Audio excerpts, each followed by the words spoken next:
వెనక్కి పెట్టన్నా గురుగారు కొంచెం కూర్చోండి గురుగారు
అన్న ఫ్లాష్ పక్కన పెట్టాను నువ్వు రారు ట్రైబర్డ్ లోగో ఎక్కడ ఉంది లోగో నువ్వు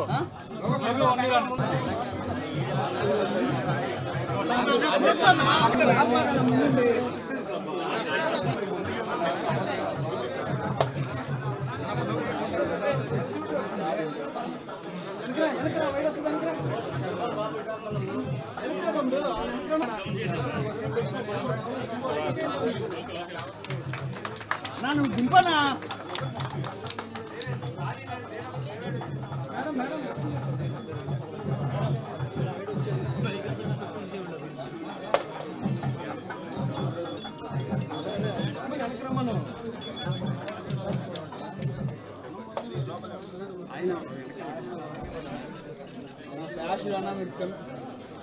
రంగా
స్టూడెంట్ గా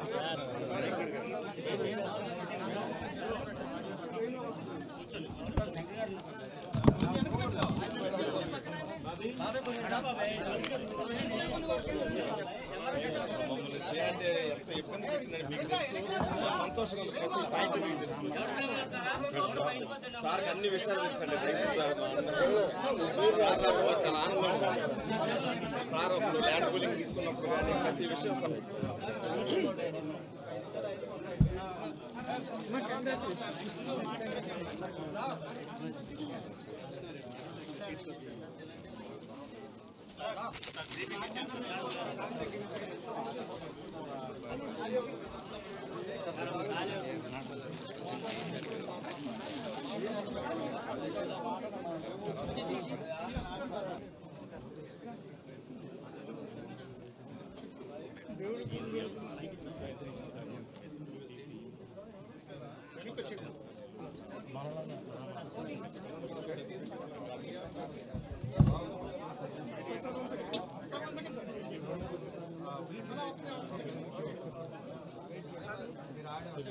నమ్మల్ని చెప్పి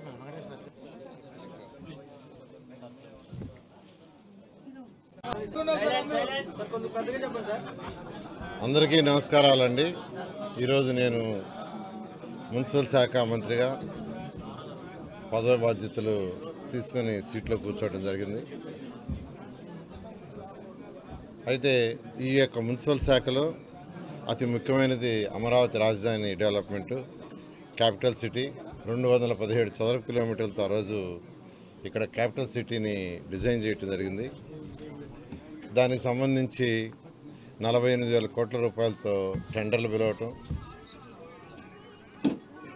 వర్క్ స్టార్ట్ చేయడం జరిగింది. దాదాపు 9,000 కోట్ల రూపాయలు పేమెంట్స్ కూడా అప్పుడు పే చేశాం. ఆ రోజు ముఖ్యమంత్రిగా ఉన్న నారా చంద్రబాబు నాయుడు గారు నాకు ఒకటే చెప్పారు, ప్రపంచంలో ఉన్న టాప్ 5 రాజధానిలో ఒకటి చేయాలని. ప్రపంచంలో ఉన్న టాప్ 5 రాజధానిలో ఒకటిగా ఉండాలి. ఒక డిజైన్లే కాదు, ఇక్కడ చేసే ప్రతి పని వల్ల ఆర్థికంగా రాష్ట్రం డెవలప్ కావాలి.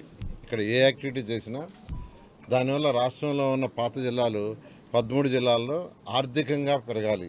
బిల్డింగ్లే కాదు, అలా యాక్చువల్గా డిజైన్ చేసాం. దానికి సింగపూర్ గవర్నమెంట్ వాళ్ళ సపోర్ట్ తీసుకున్నాం.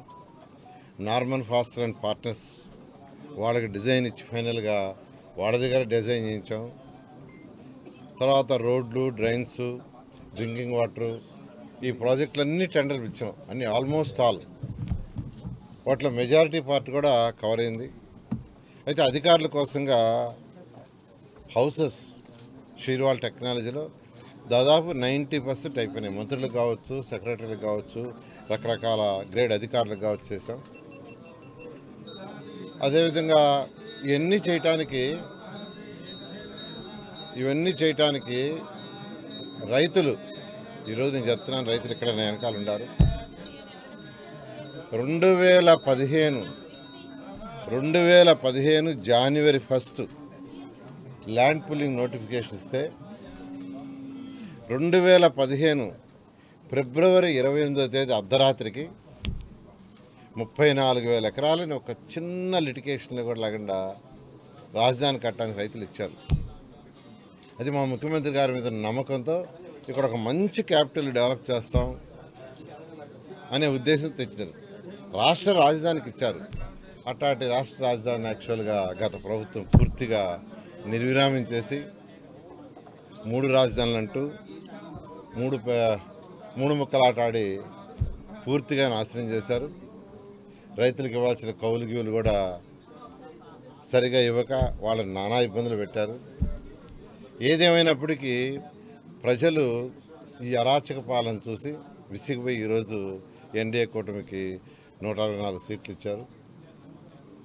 ముఖ్యమంత్రి గారు ఒకటే చెప్పారు, మళ్ళీ ఈ శాఖ నాకు ఇచ్చి, గతంలో ఈ శాఖ నిర్వహించావు, నీకు అనుభవం ఉంది, ఆ అనుభవంతో దీన్ని ప్రపంచంలో టాప్ 5 రాజధానిలో ఒకటి చేయాలా, ఇక్కడ కట్టే రాజధాని వల్ల రాష్ట్రంలోని 13 జిల్లాల యొక్క ఆర్థిక స్థితి పెరగాలి అని ఇచ్చారు. ఖచ్చితంగా నేను యాక్చువల్గా మంత్రిగా స్వీకరించినప్పటి నుంచి నేను స్టడీ చేస్తూ ఉన్నాను. గత అనుభవం 2014 నుంచి 19 దాకా నేను చేసిన స్టడీ. అంటే అప్పుడు యాక్చువల్గా అమరావతి రాజధాని కట్టడానికి అనేక దేశ విదేశాలు తిరిగా. ఒక దేశం కాదు, China, Japan, Russia, Singapore, Malaysia, Ashgabat, Asthana, ఇట్లా అనేక దేశ విదేశాలు తిరిగి యాక్చువల్గా దీన్ని డిజైన్ చేయడం జరిగింది. ఆ అనుభవంతో అధికారులతో అప్పుడు కూర్చొని డిస్కస్ చేసినప్పుడు కాంట్రాక్టర్లు, చిన్న కాంట్రాక్టులు కాదు, వాళ్ళంతా ఎల్ఎన్టీ, షాపుంజీ, మెగా, ఎన్సీసీ ఇలాంటి పెద్ద పెద్ద కాంట్రాక్టులు, వాళ్ళందరితో కూడా అప్పుడు డిస్కస్ చేశాను. ఇప్పుడు యాక్చువల్గా అధికారులతో డిస్కస్ చేసి గత నా అనుభవంతో ఖచ్చితంగా ఈ అమరావతి రాజధానిని 2.5 సంవత్సరంలో పూర్తి చేయగలని ప్రస్తుతానికి అనుకుంటున్నాను. అయితే ఇవాళ నుంచి అధికారులతో కూర్చొని ఒక 10-15 రోజుల్లో ఒక క్లారిటీ తెచ్చుకొని ఆ క్లారిటీని ప్రజలకు కూడా టైం బౌండ్, ఎప్పుడు లోపల చేస్తాం, ఎలా చేస్తాం, ఏది రోడ్లు ఎప్పుడు పూర్తవుతాయి, వాటర్ లైన్స్ ఎప్పుడు పూర్తవుతాయి, బిల్డింగ్లు ఎప్పుడు పూర్తవుతాయి, సెక్రటరియట్ బిల్డింగ్స్ ఎప్పుడు పూర్తవుతాయి, ఇవన్నీ కూడా ఒక టైం బౌండ్ ఖచ్చితంగా రైతు సోదరులందరికీ ఎవరైతే ఆ రోజు త్యాగం చేశారో 34,000 ఎకరాల ల్యాండ్ని ఆ రైతులందరికీ ఆ టైం బౌండ్ ఇచ్చి ఆ టైం బౌండ్ ప్రకారం చేయడం జరుగుతుంది. Thank you.